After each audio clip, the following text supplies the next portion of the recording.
universidad está, pero es un... No existe la universidad incluso como nosotros la entendemos, sino que es una institución que se autoaísla, se autosostiene y que en ciertos aspectos incluso se maneja como una cofradía, como un grupo muy pequeño que sistemáticamente se organiza. Lo que sucede es que en este momento se empieza a recuperar, lo menciona el texto, creo que está bueno para entenderlo bien cómo es, la aparición de todas las ideas del Renacimiento. Es la recuperación de lo antiguo, la recuperación de los conocimientos de los griegos, de los romanos, de un periodo que se consideraba incluso superior, que existía en ese momento, empieza a poner en tela de juicio todas las estructuras. No es que inventaron, los revolucionarios franceses no inventaron nada, simplemente recuperaron el conocimiento de la polis griega, de los republicanos, de la idea de la democracia. Lo que hace es integrarlo, enriquecerlo, si lo queremos pensar, con cosas nuevas. Menciona dos revoluciones el autor, que para mí son claves, la Revolución Americana y la Francesa. Y ahí es un aspecto interesante. El propio autor dice que la Revolución Francesa es la más importante, yo lo pondría en discusión, porque lo que hacen los americanos es pelear la independencia total de Gran Bretaña y en eso constituirse como una república, de hecho, y lo hace antes que Francia. Con partidos políticos, con una organización de tipo electiva, pero eso es más anecdotario que otra cosa. La Revolución Francesa se le hace más hincapié y hay que prestarle atención porque tiene un carácter liberal. Busca o plantea al sujeto principal que es el individuo. Aclaro acá, el individuo es el hombre adulto de cierta edad y poder adquisitivo. Lo dice el autor, no habla de clase todavía no está tan diferenciado, pero eso es un aspecto importante.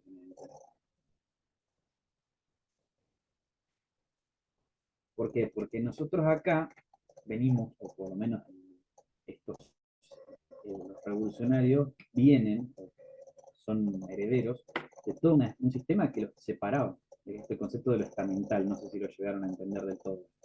Pregunto porque a veces es medio complejo. El Eh, nivel exitoreable, no. lo estamental eran, o sea, los estamentos eran como si se quisiera decir, no sé, las clases sociales, pero como los nombraban ellos en lo que era el feudalismo, sería.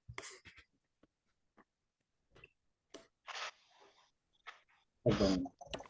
No Claro, hablamos de eran clases como sociales llamados todavía. estados, claro, porque las clases sociales empiezan con el socialismo, puede ser en el siglo XIX, dice que es a partir de riquezas y méritos individuales, que es lo que va a conllevar el ascenso y eso de las clases sociales.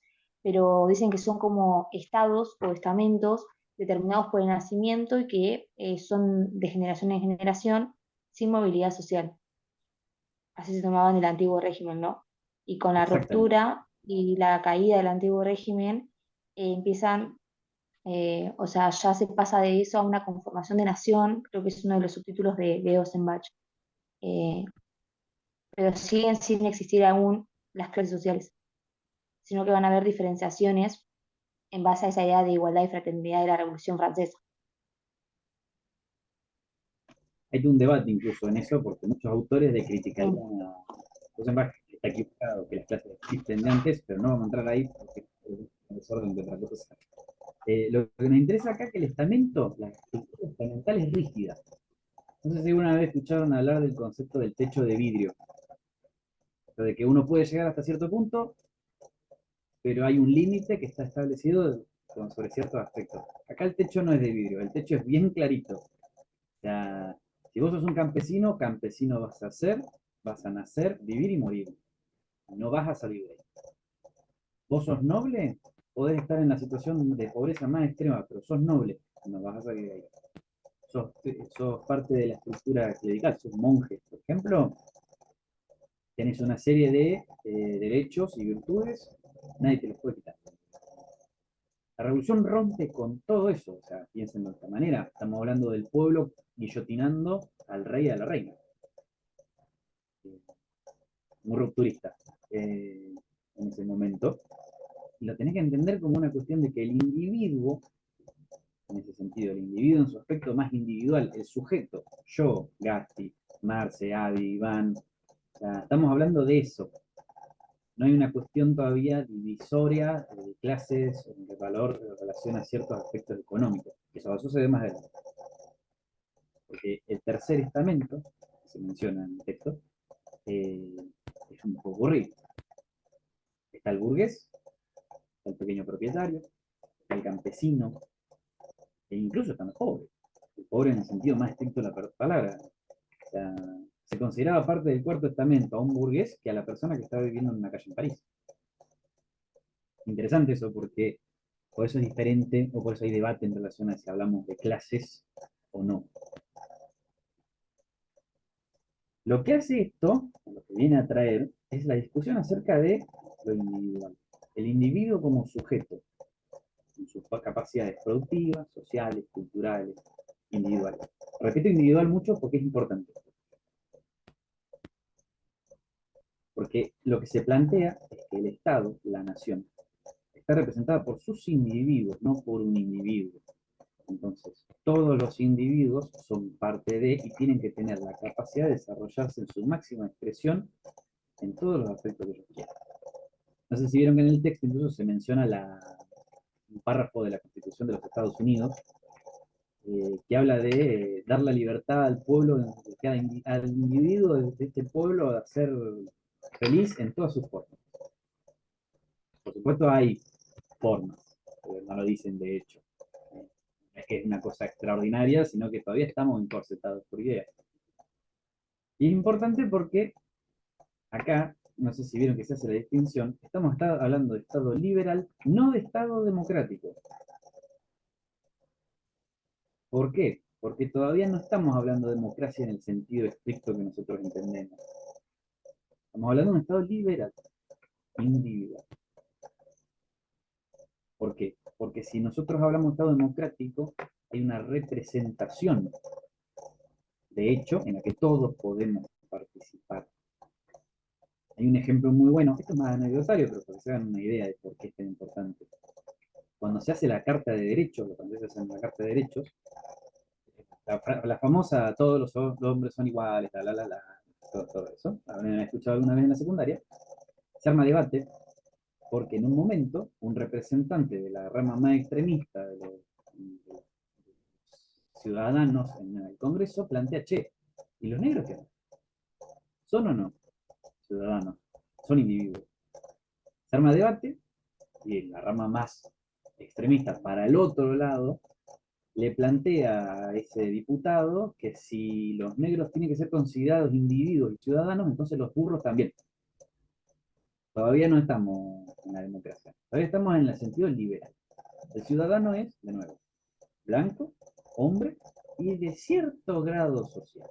Todavía no está bien definido, eso se va a ir definiendo más adelante. Pero centralmente es de los sectores de la burguesía. Y adulto también, porque también entra el debate con las infancias. Nada, lo que se plantea en esto es, o por lo menos lo que se empieza a plantear con los ilustrados, es la discusión de cómo podemos educar. ¿Cómo es el tema de la educación? No existe, no, repito para no ser reiterativo, pero no existe educación como nosotros la entendemos, entonces se empieza a armar debate de cómo se arma la educación. Si la educación tiene que estar centralizada en ciertas formas, si tiene que ser de acceso público, quién la tiene que dar, cómo. Eh, este texto es bueno como para articular o estructurar cómo lo tienen que pensar ustedes al resto de los textos. Por ejemplo, lo tengo acá anotado, cuando hablo, no sé si les van a hacer leer al de Ñita, de Ilustración y Educación, pero te ayuda un poco a entender o a ordenar cómo es eso. Es un momento de mucho debate, porque se plantea la educación como una cuestión meramente de elevación personal o tiene que ver con el ciudadano, con cómo se le da la capacidad de poder definir o actuar. El Le Chartais, por ejemplo, plantea, yo no sé hablar en francés, así que lo voy a descuartizar al nombre. Lo que te dice es que el ciudadano tiene necesariamente que para poder tomar y manifestar en su máxima expresión la capacidad de hacer política, tiene que estar educado. Entonces la educación tiene que ser del común bien de toda la población, sin importar qué poder adquisitivo tiene. Se arma un revuelo bárbaro, hay algunos que plantean estar totalmente en desacuerdo. Es un momento de mucha discusión, de mucha creación en ese sentido. Es decir, la educación es para formar al ciudadano desde lo individual, o si es para formar para un sentido. ¿Y para quién? Porque eso, por ejemplo, los liberales alemanes lo van a empezar a discutir mucho, es si el individuo se forma para sí mismo o si se forma para, para servir a la nación y al Estado. Y eso va a empezar a ver bien con el tema de la educación primaria y secundaria. O si la iglesia, por ejemplo, tiene que educar o no. La iglesia había sido un actor muy importante en la educación. De nuevo, con un cierto objetivo, para ciertas cuestiones. No lo menciona el texto, o los demás textos, pero algunos de los principales avances científicos y culturales, filosóficos incluso, salen de personas que son representantes de la iglesia. Porque son las personas que saben leer y escribir. Leer y escribir, para un sector muy grande de la población, era un lujo. Para los curas era una norma. Si no, no podías leer la Biblia. Si no puedes leer la Biblia, tu objetivo de ser un cura medio que falla. Interesante de esto es que, por ejemplo, en Alemania y en otros países de Europa van a surgir diferentes modelos. En un primer momento, Francia, por ejemplo, va a ser vanguardia, va a ser impresionante lo que se va a desarrollar en los sentidos educativos. Nosotros incluso todavía tenemos resabios de eso en las materias que se estudian, en cómo se estudian, en los conocimientos que incluso nosotros tenemos. Después va a venir Napoleón, por ejemplo, y va a empezar a sacar algunas cosas y a agregar cosas. Por ejemplo, Napoleón lo que plantea mucho es en relación a, bueno, cómo es la cuestión del deber, cómo es el sentido de la formación y para qué. Porque, por ejemplo, uno puede decir, se quitan algunos aspectos de la enseñanza en relación a la cultura y el arte, pero al mismo tiempo funda la Escuela Politécnica. Es una de las primeras sistemas educativos estructurales donde se enseñan aspectos como la matemática, la física, la geografía, y se empiezan a enseñar de forma sistemática. Dicen que la Politécnica todavía existe hoy. Tiene aproximadamente 200, 300 años ya. En España, por ejemplo, que de ahí sale el concepto de liberal, dato de color, inventan ellos el concepto.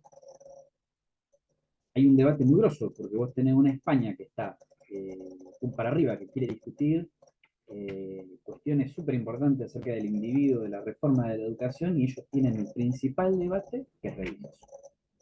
Nosotros heredamos ese debate, que surge de si la educación tiene que ser católica o no, si la iglesia tiene que interceder en la educación o no. Todavía no resolvieron ese debate, nosotros más o menos. Ellos tuvieron muchos problemas en mitad del siglo XIX, el tema de si la iglesia tenía, qué rol tenía que tener. Nosotros en 1918 dijimos reforma universitaria y medio que mandamos a volar a todas las iglesias de la educación universitaria. Pero subsistió en algún aspecto, o retrocedimos en otro. En Inglaterra es un caso re curioso, incluso para estudiar y analizar. Es el lugar donde surge la revolución industrial, donde vos tenés, es la vanguardia de desarrollo. Tenés el telégrafo, tenés el tren, tenés la máquina de vapor, tenés todas las cosas. No tienen un sistema educativo organizado y sistematizado hasta bastante avanzado del siglo XIX. Hasta te diría finales del siglo XIX, 1890. Otros países ya lo tienen para 1880, 1860. Es interesante porque incluso te lleva a discutir cómo es o cómo se va el propio conocimiento al desarrollarse el periodo industrial, va generando la necesidad de poder agarrar y tener un conocimiento mucho más avanzado. Se suele decir que antes, o nosotros en la historia solemos reírnos diciendo de que Antes, para ser un revolucionario en la era industrial, lo único que tenías que saber es manejar un tren, ser un buen herrero, porque lo único que necesitabas era eso. Si yo les digo hoy, por ejemplo, uno quiere ser un industrial, tiene que tener un nivel de conocimiento de cosas, porque por supuesto estamos hablando de un periodo donde para enriquecerte o para hacer un desarrollo industrial tenías que agregar dos manivelas y una tuerca, y hoy pusimos un hombre en la luna, hemos avanzado en aspectos tecnológicos que es enorme la diferencia. En Inglaterra se logró sostener un sistema educativo unificado durante largo tiempo. Los aspectos a analizar de eso son centralmente la relación con la iglesia, porque vieron que no sé si lo menciona, eh, pero la iglesia en Inglaterra es anglicana, que es medio una particularidad de ellos. eh, no voy a entrar mucho en detalles porque no es importante el caso. Por un lado, y por el otro, una sociedad que, aunque de hecho es una monarquía constitucional de bastante antes, que Francia incluso, eh, sigue teniendo un muy rígido sistema educativo. La mayoría de la educación es privada, incluso. Lo importante acá son, en esos aspectos, es por una, la secularización tiene diferente carácter y se llega hasta diferentes puntos en diferentes estados. Lo mismo, ¿para qué se enseña? No sé si vieron que, por ejemplo, se menciona Alemania y la idea de el estado cultural, el estado que sirve a, no al revés, y cómo es ese debate. Porque lo que se plantea en otros autores, o que se plantean en otros países, es la idea de el Estado forma para el desarrollo del individuo. Y los alemanes medio como que dicen, no, no, nosotros lo formamos para el servicio del Estado. No es casualidad que algunos de los principales desarrollos intelectuales, la escuela positivista, todo lo que tiene que ver con Nietzsche, la psicología, la geografía, la industria, el desarrollo tecnológico, surgieron también de Alemania. Hay una política de cómo esa formación sirve a los intereses del Estado y viceversa. Después, en relación a la sistematización, es bastante corto el texto, me parece que es interesante como para que los ayude a ordenarse. Pero la parte de la sistematización yo entiendo que está un poco acotado en relación a, bueno, cómo es la cuestión de cómo se va organizando una currícula, un sistema organizado que se puede implementar en todos lados. Piensen que si nosotros hoy, casi 200 años después, no lo podemos hacer, o nos cuesta, imagínense lo difícil que debe haber sido en esa época. Y no estamos hablando de estados como tales, que son estados embrionarios, o como dice Hobsbawm, la época de armar estados. Debe haber sido muy complejo, lo es, la verdad que cómo y para qué se enseñaba y con qué objeto se enseñaba. Yo creo que eso lo que ayuda en los otros textos es ir empezando a abrir esas preguntas y desarrollando aspectos específicos. Por ejemplo, incluso yo les tiro una pregunta que puede ser una pregunta parcial o que me parece que puede llegar a ser una pregunta de parciales en relación a cómo es lo de la ilustración y educación que habla en Gita. ¿Qué dice el autor? ¿O cómo lo pensarían en ese sentido?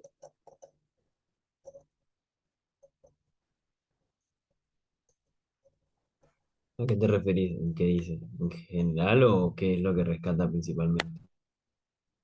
¿Cómo se puede relacionar?